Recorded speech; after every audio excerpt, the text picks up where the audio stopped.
The hallway of the Crystal Grand Hotel sparkled like a diamond, every corner smelling of expensive perfume and polished marble. It was the kind of place where people whispered instead of talking and smiled only if you were someone important. For 3 years, Amelia Carter had been cleaning those hallways, quietly, efficiently, invisibly. She knew every stain, every sound, every perfume that passed her by. What she didn't know was that tonight would change everything. "Hey!" The voice came sharp, cutting through the music from the ballroom. Mr. Dawson, the hotel's operations manager, stormed out of the staff office, his face red and his tie loose. "I told you to finish that VIP suite 15 minutes ago." Amelia froze, holding her mop like a shield. "Sir, I was just finishing the lobby. The guests—" "Don't talk back to me," he barked, stepping closer. "You people always have excuses." She swallowed hard, the words "you people" echoing in her head like a slap. Guests passing by slowed, curious, pretending not to listen. Amelia kept her head down, just like she always did. "I'm sorry, sir. I'll take care of it right away." Mr. Dawson smirked. "You better. Do you know how lucky you are to even have this job? Most hotels wouldn't hire someone like you." Someone like me. Amelia had heard that before. Too many times. She didn't answer. She just tightened her grip on the mop and turned toward the elevator, praying he'd stop talking. But he didn't. "You're not paid to think. You're paid to clean. Don't forget your place." Her hands trembled, but her voice stayed calm. "Yes, sir." The elevator doors closed, finally shutting out his voice, but not his words. Inside that small metal box, Amelia stared at her reflection. Her uniform was spotless, but her eyes, they told another story. She could have cried. She could have screamed, but instead she smiled faintly. Because what Mr. Dawson didn't know was that the security camera in that elevator had just captured every second of his outburst. And that wasn't the only thing recording him tonight. For months, Amelia had been quietly documenting everything. The racist insults, the illegal bribes, the mistreatment of staff. Everyone thought she was just a cleaning lady. No one imagined that she was building something far bigger. As the elevator rose toward the penthouse suite, she whispered to herself, "Keep smiling, Amelia. Let him think you're weak. The time will come." And deep down, she knew it was already coming. The next morning, sunlight streamed through the tall glass windows of the Crystal Grand Hotel, painting the lobby in golden light. Guests in suits and designer dresses moved like they were on a movie set, calm, polished, untouchable. But behind the scenes, the pressure was suffocating. Amelia Carter was scrubbing the marble floor near the reception when Mr. Dawson's voice echoed again. "Carter, in my office, now!" Her heart skipped. She wiped her hands on her apron and walked down the narrow corridor, past the staff lockers. Inside the office, Dawson sat behind his desk, smiling in a way that didn't reach his eyes. On the table was a small white envelope. "Close the door," he said. She did. He slid the envelope toward her. "That's for you, a bonus for keeping your mouth shut about what you saw last night." Amelia didn't move. "I don't understand, sir." "Oh, come on," Dawson said, leaning back in his chair. "You're smarter than you look. You saw me sign off that inventory report, right? The one missing 2 champagne crates? Those went to a private client. No harm done. Everyone wins. Take the money." She stared at the envelope. It looked harmless, thin, clean, innocent. But the weight of it felt heavy, like guilt. I can't take that," she said quietly. His smirk vanished. "Excuse me? I can't accept money for something wrong." Dawson stood up abruptly, slamming his hands on the desk. "Do you know what happens to people who think they're better than the system? They disappear, Carter. They get replaced." Amelia stayed still. Fear crawled up her spine, but her voice stayed steady. "Then replace me, but I won't take your money." For a long second he said nothing. Then he laughed, a low, bitter laugh. "You're unbelievable. A janitor with morals. You should be cleaning bathrooms, not managing management."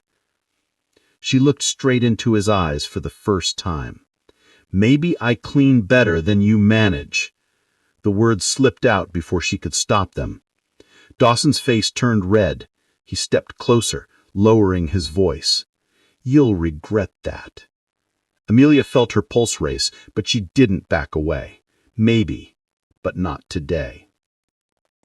When she left the office, her legs were shaking.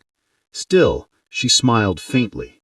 She had recorded every word. The tiny camera sewn into her name tag blinked once. Red light, recording active. She whispered to herself, "One more piece of the puzzle." And with that, Amelia walked back into the lobby, holding her mop like a weapon, quiet, invisible. Dangerous in ways no one yet understood. That night, the hotel glittered with a corporate gala, music, champagne, and people who believed money could buy elegance. Amelia moved quietly between tables, polishing silver trays and collecting empty glasses. She smiled politely, keeping her head low, but her mind was elsewhere. Every word, every face, every shady deal happening in those luxury halls, she saw it all. Near the bar, Mr. Dawson laughed with two businessmen, each wearing arrogance like a custom suit. She watched him discreetly, the small earpiece in her right ear picking up their conversation through a hidden mic on the counter. "We'll run the funds through the catering invoices," Dawson whispered. "No one checks those. The janitor signs off on them." Amelia's chest tightened. The janitor. That was her signature he was talking about, her name being used to cover his crimes. She turned away, forcing her expression to stay neutral. But inside she was boiling. For months she had been collecting evidence, fake receipts, audio files, even video footage. She knew the FBI was already investigating money laundering in the hospitality industry. What she didn't know until recently was that someone very close to her was already part of that investigation. Her husband. 3 weeks earlier, she had come home late, exhausted, and found Ethan Carter sitting in the dark, his badge glinting faintly under the lamp. He wasn't just a car mechanic like everyone at the hotel thought.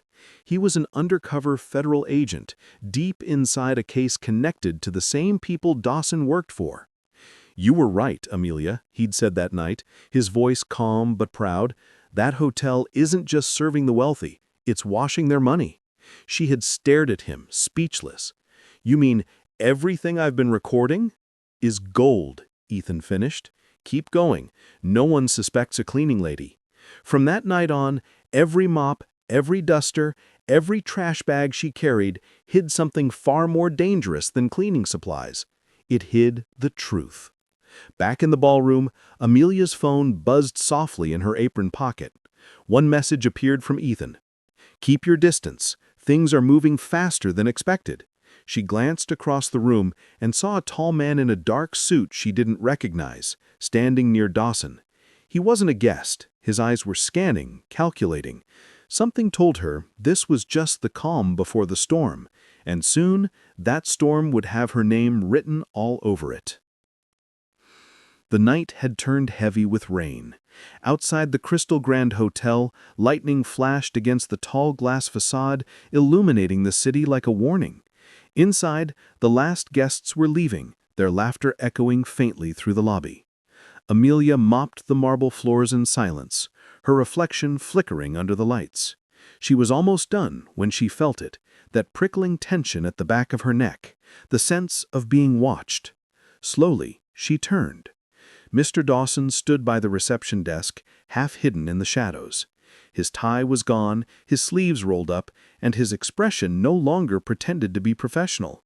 "Still here, Carter?" he asked, voice low, cold. Amelia forced a polite smile. Just finishing up, sir. He stepped closer, his shoes clicking against the wet floor. You've been acting strange lately, keeping to yourself, whispering with other staff, recording things maybe? Her grip tightened around the mop handle. I don't know what you mean. Oh, I think you do. He stopped inches from her, his breath reeking of whiskey. You see, people who make trouble here don't last long. The last one who thought she could question me, she disappeared. Just like that. He snapped his fingers near her face. Her stomach turned. Still, she didn't back away. Is that a threat, Mr. Dawson?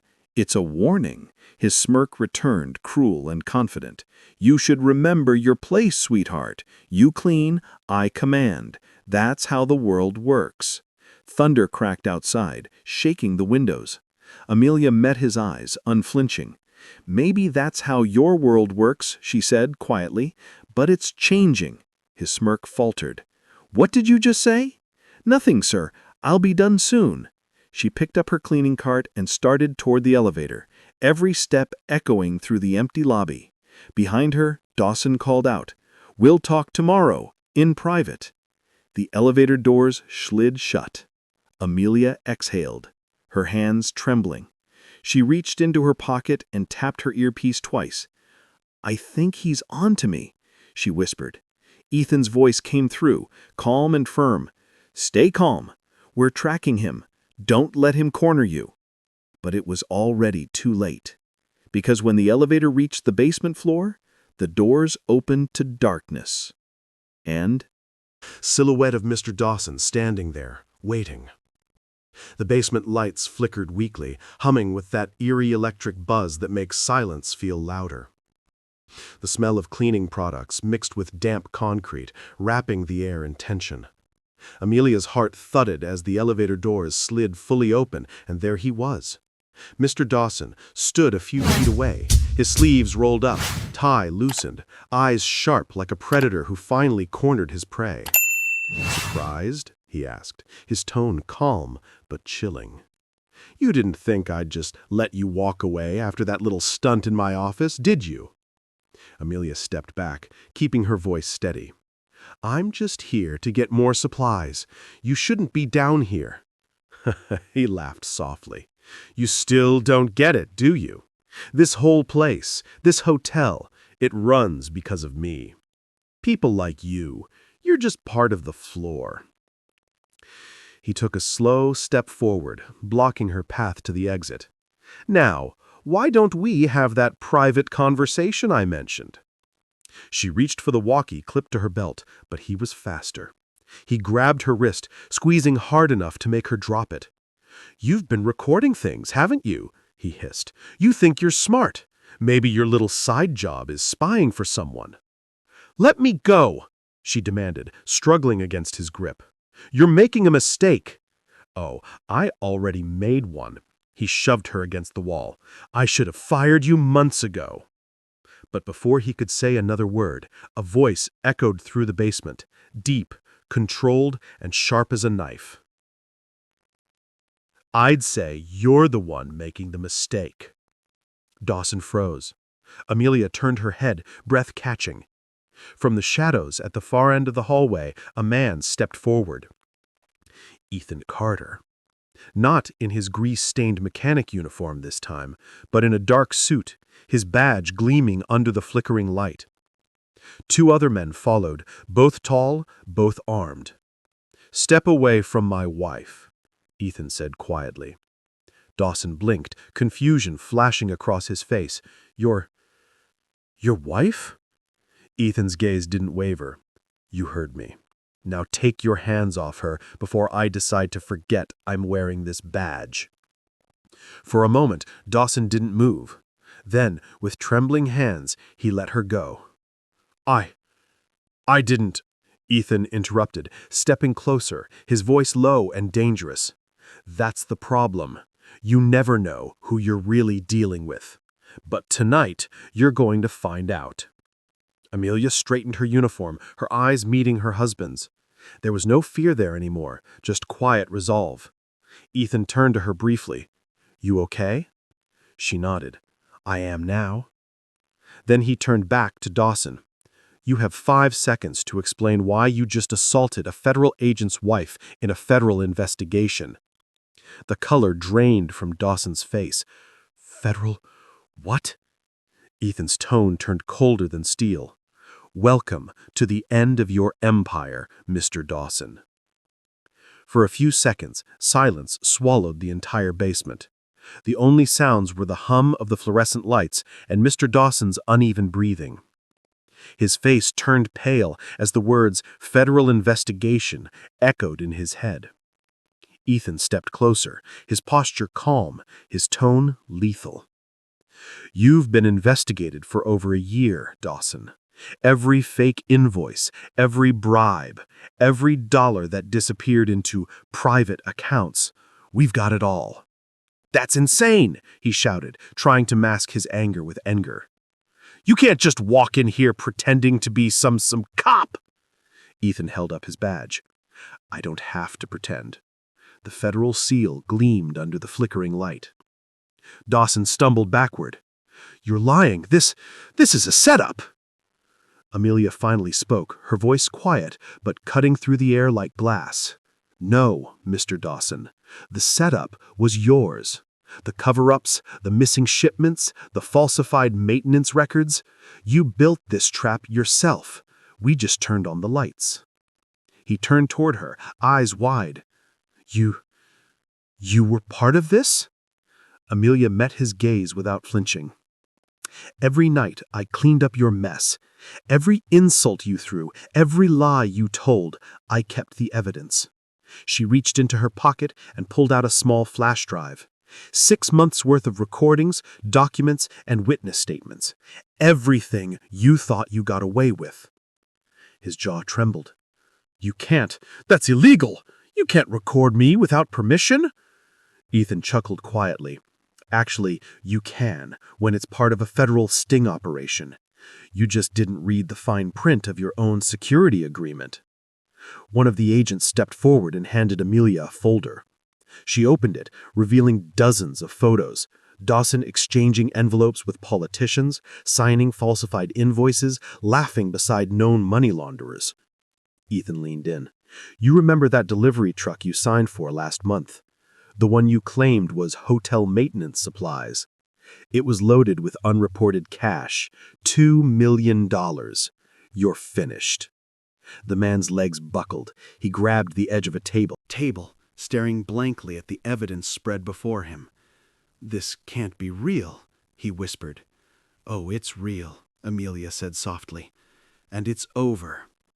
Dawson looked between them, the janitor he'd insulted for years and the mechanic she'd married, and finally understood. You were both in on it, from the beginning. Amelia shook her head. No, from the moment you touched my arm and told me to remember my place. That's when it began. Ethan turned to the agents. Read him his rights. As they stepped forward, Dawson's voice broke into a desperate shout. You'll regret this. You think you've won, but you don't know who I work for. Ethan's eyes narrowed. Oh, we know exactly who you work for, and they're next. The agents moved in, snapping handcuffs around his wrists. Amelia watched silently, her heart steady for the first time in months. The man who once made her feel invisible was now being dragged into the same darkness he had ruled over. But deep down, she knew this wasn't the end, only the beginning. Because behind Dawson's crimes, there was something bigger, something dangerous, and the real storm was still coming. By dawn, the Crystal Grand Hotel looked nothing like the place Amelia had cleaned for years. The front doors were now sealed off with yellow tape. Dozens of agents moved through the lobby, collecting evidence, snapping photos, and labeling files. The sound of printers, radios, and footsteps echoed through the marble halls that once sparkled with champagne and false smiles. Amelia stood quietly by the window, watching as the world she had once served, the powerful, the privileged, the corrupt, began to crumble piece by piece. Ethan approached, holding a tablet. You need to see this. On the screen were names, long familiar names, business owners, politicians, judges, investors, People who had dined in that same hotel, shaking Dawson's hand like he was one of them. At the top of the list, Senator Raymond Cole, one of Chicago's most influential figures. Amelia frowned. He was here last week. He left an envelope for Dawson. Ethan nodded. We found it in the office safe. Cash, $50,000, traced straight back to Cole's campaign fund. So Dawson wasn't the brain, she said slowly. He was the errand boy. Ethan's jaw tightened. Exactly. But now that we have him, the others will panic. They'll make mistakes. That's when we strike. He turned to her, lowering his voice. You did it, Amelia. You exposed them. She shook her head. Not yet. I cleaned the floors, but the dirt runs deeper than I thought. Her eyes drifted to the ballroom where agents were removing boxes of hidden ledgers. These men used people like me to stay invisible. They built empires on our silence. Ethan placed a hand on her shoulder. And you broke that silence. Before she could answer, Agent Ramirez, a tall woman in a black suit, approached. Mrs. Carter, we need your statement. The director wants to meet you personally. He said your recordings connect all 12 cases together. Amelia blinked, stunned. All 12? Ramirez nodded.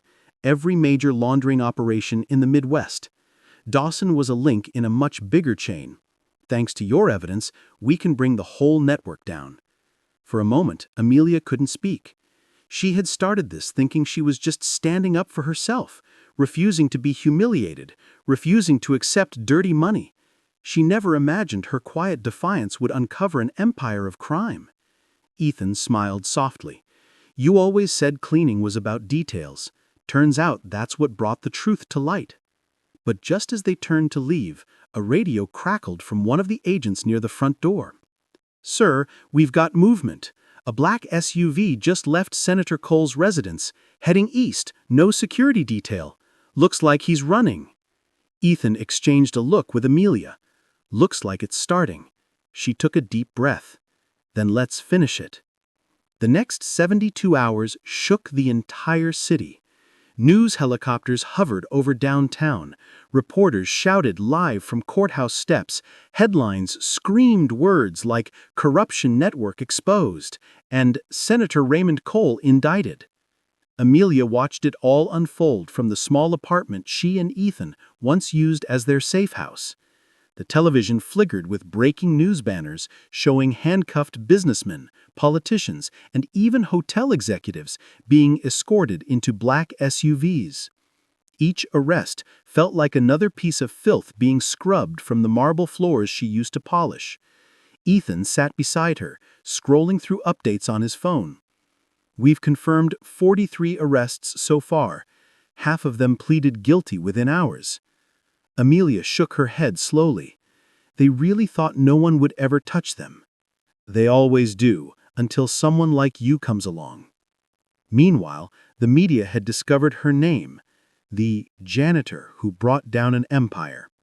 Reporters camped outside their building, eager for an interview.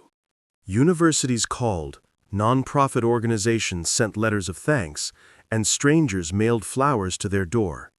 But Amelia wasn't celebrating. She stared out the window at the gray city skyline, rain washing the streets clean. Justice isn't just arrests, she said quietly. It's change. Ethan turned to her. Then we'll make sure it happens. He handed her a thick envelope marked Federal Justice Initiative, confidential. Inside was a proposal from the Department of Justice. They wanted Amelia to lead a national task force to train others in identifying corruption from within. Her hands trembled slightly as she read. Me? I'm not a lawyer. I'm a cleaner. Ethan smiled. Exactly. You see what the rest of us miss. That night, as the city buzzed with scandal and downfall, Amelia stepped out onto the balcony. Far below, camera flashes sparked like fireflies. She thought of every insult, every humiliation, every night she cried in silence after a shift, and how each one had prepared her for this. The giants had fallen, but not because of violence or revenge. They fell because one woman refused to stay invisible. And somewhere, in a quiet corner of her heart, Amelia promised herself this was only the beginning of cleaning a world built on dirty power. 6 months later, the name Amelia Carter no longer belonged to a quiet cleaning lady. It had become a symbol, printed on magazine covers, quoted in college lectures, and mentioned in political debates. The Crystal Grand Hotel had been converted into a federal training center, its once sparkling lobby now filled with agents learning how corruption hides in plain sight. And at the front of every session stood Amelia, the woman who had seen everything from the ground level. That morning she stepped onto the stage of the Chicago Convention Hall, where more than 2,000 people waited, journalists, students, investigators, and ordinary workers who had come to see the woman who proved that silence could speak louder than power. As applause thundered through the room, she smiled humbly and approached the microphone. Ethan stood off to the side, watching her with quiet pride. "When I started cleaning hotel floors, I thought my job was to remove what people left behind. I never imagined I'd end up cleaning the truth itself." The audience listened in absolute silence. For years I was told I was invisible, that my work didn't matter, that my voice didn't count. But invisibility can be a kind of power. When people stop seeing you, they stop guarding their secrets. And that's when the truth finally shows itself. Her words struck deeply, not just because of what she said, but because of the quiet strength behind them.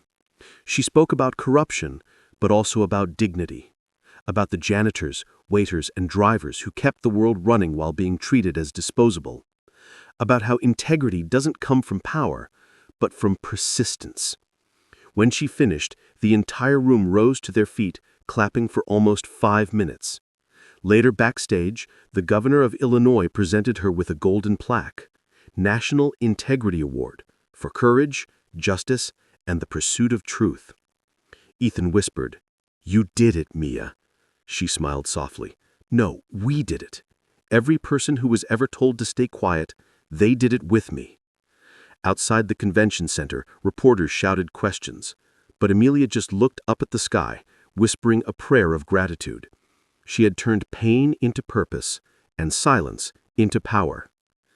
A year later, the morning sun rose over downtown Chicago, spilling golden light across the skyline and over a new building that bore her name, the Amelia Carter Institute for Ethics and Reform. Inside, the walls were lined with photographs of people who had once been invisible: janitors, nurses, waiters, factory workers, all now trained investigators learning how corruption hides in plain sight. Amelia walked down the corridor, smiling at the laughter and energy that filled the halls. Her mission had grown beyond justice. It had become transformation. Every week she spoke to groups across the country, universities, community centers, corporate seminars. She shared her story not as a tale of revenge, but of awakening. Power, she told them, isn't about titles or money. It's about truth. And truth belongs to everyone brave enough to hold it. Ethan joined her later that afternoon, still her anchor and her biggest supporter. Together they sat in her new office overlooking the city, a skyline once ruled by men who thought they were untouchable. "You ever miss the hotel?" he asked softly. Amelia laughed. "Sometimes, but only the sound of the mop on marble floors. It reminded me that even dirt can shine if you care enough to clean it." He grinned. "You turned cleaning into a revolution." She looked out the window, her eyes calm but fierce. "No, I turned humiliation into hope."